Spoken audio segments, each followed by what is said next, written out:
تاثر بھی یہی ہے، خبریں بھی یہی ہیں کہ پیپلز پارٹی کے خلاف شاید کوئی گرینڈ الائنس بننے کی تیاریاں ہو رہی ہیں. میاں صاحب سے ملاقات میں بھی اس معاملے پر شاید آپ کی کل بات ہوگی. اس الائنس میں Noon League, M Q M, G D A اور جے یو آئی مل کر کوئی اتحاد بنانا چاہ رہے ہیں. نہیں، ایسی ابھی کوئی بات چیت نہیں ہوئی ہے اور یہ ایک نارمل سیاسی ڈسکشنز ہیں ابھی، اور تمام ویریبلز پہ، تمام آپشنز کے اوپر جو ہے وہ بات چیت کی جا رہی ہے.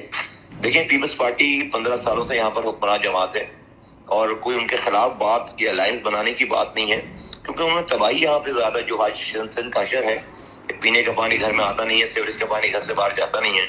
یہاں پر 70 لاکھ بچے اسکولوں سے باہر جن کی ہے، جس اسکولوں میں جانے کی ہے 11,000 اسکول گوسٹ اسکول ہیں، اور پورے سندھ میں 22,000 ارب روپے خرچ ہوئے ہیں ان کے اپنے رپورٹس کے مطابق، اور اس این ایف سی ایوارڈ دیتے ہیں، پی ایس سی ایوارڈ نہیں دیتے.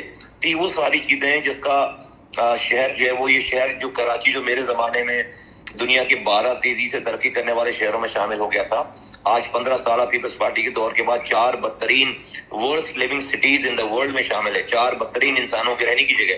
تو یہ وہ ساری چیزیں ہیں جس سے جو ایک عام انسان کی زندگی خراب ہوئی ہے.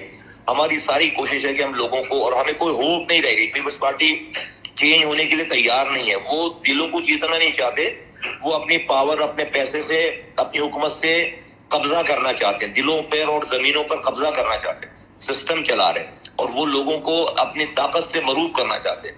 تو اس حوالے سے یقیناً ہم ان کے سامنے کھڑے ہیں اور ہم ایسا نہیں ہونے دیں گے.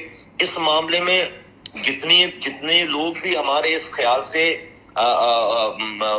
ایگری کریں گے، ہم دیکھیں گے کہ کہاں پر کس طرح مدد کی جا سکتی ہے. بیک گراؤنڈ آپ کو میں نے سامنے رکھ دیا کہ پیپلز پارٹی کا جو 15 سالہ دور ہے، اس دور کے بعد اب لوگوں کو اس سے جان آزاد کرانے کی ضرورت ہے.